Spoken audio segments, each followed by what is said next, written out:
E aí, meus irmãos, como é que vocês estão? Espero que todos estejam bem. Desejo que a paz do nosso Altíssimo Criador esteja na vida e no lar de cada um de vocês.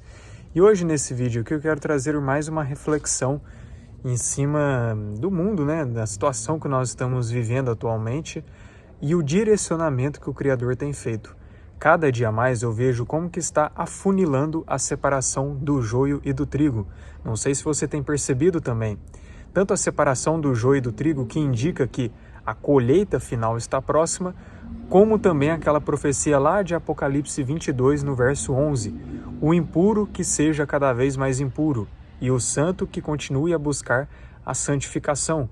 Isso eu tenho visto assim cada dia mais se cumprindo. As pessoas que estão em trevas, elas têm demonstrado cada dia mais que estão em trevas. Isso tem aflorado nelas, inclusive na aparência. E por outro lado, eu vejo que o povo que realmente quer buscar servir ao nosso Pai Altíssimo tem sido direcionado a aumentar a santidade, a buscar cada vez mais pela presença dele, a se descontaminar ainda mais das coisas do mundo. Como, por exemplo, em algo simples que a grande maioria das pessoas acabam não dando tanto valor assim, que é você ter o cuidado com a alimentação, ter cuidado com os hábitos no que tange ao seu corpo. Eu vejo que o nosso Criador tem nos direcionado cada vez mais para termos esse constante cuidado, para analisarmos muito bem os alimentos que a gente ingere, as músicas que a gente escuta, aquilo que a gente vê com os próprios olhos, o modo como cuidamos no geral do nosso corpo. Muitas pessoas pensam que não, mas isso influencia sim na nossa vida espiritual, como é o que eu venho falando no meu canal atualmente. Mas o ponto principal que eu tenho percebido é isso, é como que está havendo essa separação. Como que o povo do Pai realmente está sendo ali separado e guiado por Ele para um novo nível espiritual, para um aprofundamento ainda maior que vai ser necessário nesses últimos dias.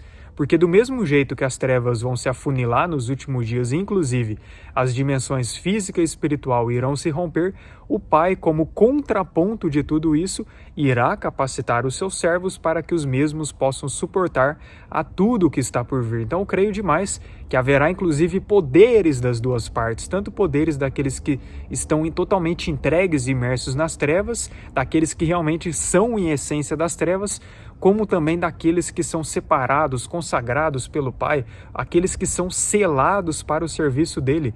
Eu vejo que haverá sim essa manifestação, essas grandes realizações por meio das duas partes. E isso para mim só indica nesse tempo que estamos vivendo. Uma coisa que certamente não dá mais é para ficar em cima do muro. É necessário que haja um posicionamento definitivo.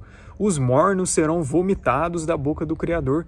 Inclusive, isso é muito claro lá no livro de Apocalipse. Então, cada dia mais, como tem afunilado essa separação, é necessário que aqueles que ainda têm o ânimo dobre, aqueles que ainda não tomaram um partido definitivo, que estão mantendo essa neutralidade, essa dualidade, desde o ato pré-existente, é necessário que agora se posicione, ou será tarde demais. Porque o não posicionamento, querendo ou não, é uma escolha de não se posicionar. E a escolha de não se posicionar é uma escolha a favor das trevas. Eu sei que para muitos isso pode ser chocante, porém, é o que fala lá no livro de Tiago. Aquele que sabe fazer o bem e não o faz, comete pecado. Então a omissão é algo muito sério, que nós devemos ter muito cuidado para não cair.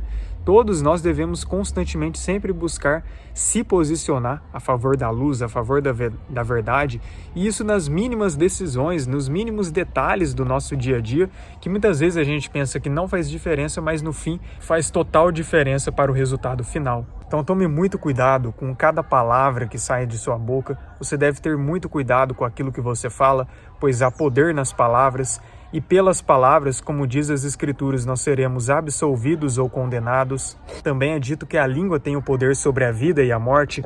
A boca dos justos é fonte de vida, é manancial de vida. A língua é como carruagem de fogo. Então tudo isso nós devemos ter o maior cuidado. Tome muito cuidado para você não cair em pecados que podem te fazer sempre emanar frequências negativas, o que irá atrair para si entidades negativas, obviamente. Então, pecados como murmuração, fofoca, maledicência, grosseria, tudo isso são pecados que envolvem a língua, que só irá atrair mais entidades malignas para a sua volta. E irá sempre afetar o ambiente à sua volta, as pessoas à sua volta. É muito importante que nós exerçamos o fruto do Espírito dividido em 9 partes, pois o fruto do Espírito indica que verdadeiramente estamos em Espírito. Aquele que está em Espírito, que é nutrido pela Ruach HaKodesh, irá produzir, obviamente, esse fruto do Espírito, irá produzir as bem-aventuranças, irá produzir frutos que indicam santidade e obediência e temor ao nosso Criador. Enquanto que a pessoa que está na carne, a pessoa que vive dando brechas, tal pessoa irá produzir as obras da carne, que inclusive são lá citadas no livro de Gálatas. E isso vai se afunilando cada vez mais pelos tempos que estamos vivendo. Então, cada dia tem sido mais fácil identificar quem é luz e quem é trevas, quem realmente está na busca e quem não está e nem deseja. E outra coisa também que eu acho muito importante de salientar aqui, o conhecimento ele é importante? Sim, é como diz no livro de Oséias, o meu povo perece porque lhe falta o conhecimento. Então, por as pessoas rejeitarem a verdade e amarem a mentira, elas acabam se distanciando automaticamente do nosso Criador. Quanto mais encontramos a verdade, mais a gente se aproxima dele. Quanto mais nós nos deparamos e aceitamos o conhecimento verdadeiro, a consequência natural é que o próprio Criador se aproxime de nossas vidas. Beleza, disso eu não tenho dúvidas. Eu acho sim de extrema importância termos as chaves de entendimento corretas, pois quanto mais nós temos elas, quanto mais peças nós temos em todo esse jogo de quebra-cabeça, mais fácil é para trilharmos o caminho correto, mais claro fica aquilo que nós devemos fazer. Agora, a grande questão é, nunca se apoie só no conhecimento como se o conhecimento fosse lhe salvar, pois não irá te salvar. E digo mais, tem pessoas que irão se deparar com inúmeros conhecimentos do reino, mas por não produzirem frutos do Espírito, não irão adentrar no mundo vindouro. Assim como tem pessoas que não irão necessariamente encontrar todos os conhecimentos do reino, às vezes vai ficar faltando encontrar algumas peças, encaixar algumas peças, só que essa pessoa ela pode muito bem produzir fruto do Espírito, pode estar nesse processo de santificação, talvez pela capacidade dela, ou mesmo por ela não focar tanto no conhecimento e mais na comunhão com o Criador, ela acabou não se deparando com eles, mas isso não significa que ela não vai estar no caminho correto, então entenda muito bem isso. Não é o conhecimento que te salva. Eu vejo isso muito no meio despertar, pessoas se vangloriando, eu conheço tal assunto, eu sei que no passado o mundo foi desse jeito, eu sei de onde nós viemos, eu sei que existe uma guerra aí de 2 linhagens, beleza. Acho sim tais conhecimentos muito importantes, conhecimentos que libertam, conhecimentos que esclarecem melhor a nossa realidade. Agora, cuidado, não é o conhecimento que vai te salvar. Você se deparou com esses conhecimentos? Ótimo, mas como você tem usado esses conhecimentos de forma prática na sua vida? Você tem usado eles para aumentar ainda mais a sua santificação? Você tem usado eles para de fato produzir o fruto do Espírito? Ou apenas você se apoia nesses conhecimentos e continua vivendo uma vida de pecado e entregue às trevas sem você nem perceber? Então tome muito cuidado com isso, porque o que irá refletir de fato se você é servo, se você é renascido, é aquilo que sai de sua boca, são as suas ações, são as suas obras, é o fruto que sai da árvore. A árvore não é reconhecida pela aparência, ela é reconhecida pelos frutos que ela produz. De aparência muitos vivem, mas o que verdadeiramente indica alguém que está em espírito, que é nutrido pelo Espírito, é os frutos que saem de você. Então, como eu falei, ou é obra da carne ou fruto do Espírito, beleza. Uma coisa é a pessoa dar brecha em alguma ocasião, como aquele ditado, o pecado na vida de um servo é um acidente. Às vezes pode acontecer, às vezes você pode perder a linha, às vezes você pode se deixar levar, mas depois você percebe, reconhece e decide não mais fazer. Agora, se algo acontece continuamente de forma repetida na sua vida, e ainda mais pecados que não são simplesmente brincadeiras, significa que tem algo de errado com você e que você precisa rever os seus conceitos, você precisa olhar mais para si mesmo e menos para o seu exterior.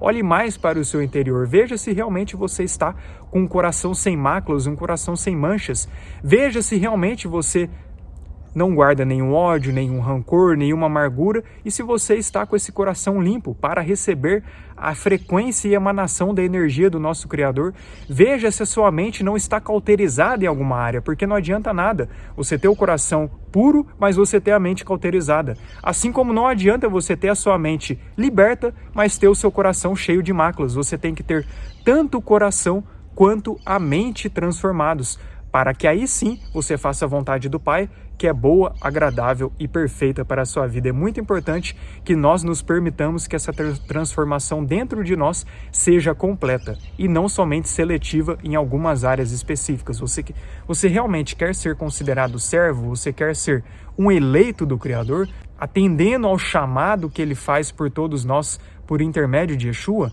Então permita que Ele faça essa transformação completa em você, se abra para Ele, se entregue a Ele, porque Ele irá fazer a obra e a obra que Ele faz é completa. E quanto mais você se abre, mais Ele vai fazendo a obra e mais frutos são gerados através dessa transformação. É isso que é o mais incrível de todos. Ele retira de nós um coração de pedra, um estado de morte, e nos dá um coração de carne que nos leva para o estado de vida. É muito incrível, é muito magnífico essa transformação que Ele faz. E o mais incrível é isso, é como que o exterior reflete o interior. Olhe mais para a vida à sua volta, olhe mais para como você trata o seu semelhante, principalmente os seus familiares, porque as pessoas que você mais convive. Quanto mais você percebe e analisa tais coisas, mais você irá enxergar se de fato você está no caminho ou se na verdade você apenas pensa que está, mas na verdade não está. E lembre-se muito bem disso. O que irá te salvar é a praticidade da fé, é a obediência incondicional e não somente obediência seletiva. E lembre-se sempre disso, é muito importante que em tudo você dê graças e reconheça que se fosse por você, você jamais conseguiria chegar ao Criador. Nunca deixe de ter humildade, de produzir os frutos do Espírito, porque um dos piores pecados que pode contaminar alguém, mesmo que essa pessoa conheça muitas coisas, é a soberba. O mesmo pecado que derrubou Satanás. Um dos piores pecados que existe, um dos 7 pecados capitais. Uma pessoa que é contaminada com a soberba, mesmo que ela tenha muito conhecimento, mesmo que ela saiba muita coisa, ela acaba se tornando num estado pior do que muitas pessoas que não fazem ideia de quem são, de onde vieram, para onde vão, mas que não são contaminadas com esse pecado. Você tem noção da seriedade disso? Um exemplo é que os religiosos, na época do Messias, como fariseus e saduceus, estavam mais distantes do reino dos céus do que os pecadores comuns, do que publicanos, prostitutas, beberrões e demais pecadores que haviam naquela época. Então é muito importante nós termos esse cuidado para não se deixar contaminar dessa maneira, sempre se colocando numa posição de servo, sempre se curvando perante a presença do nosso Criador e sempre tratando o nosso semelhante da forma como nós gostaríamos de ser tratados, entendendo que cada pessoa à nossa volta é um ser vivente, é uma alma vivente. Comece a enxergar mais as pessoas à sua volta como alma vivente, não olhando somente pela aparência, mas olhando a essência, porque é isso que mais importa. Mas é isso, é só uma reflexão que eu queria trazer aqui, em cima de algumas coisas que eu tenho meditado hoje. Espero que tenha tocado no seu coração e que você busque, de fato, se posicionar a favor da luz, sendo trigo, porque isso, no final, é o que irá contar. E essa separação tem acontecido. É isso, que o Eterno esteja com todos. Até mais e Shalom.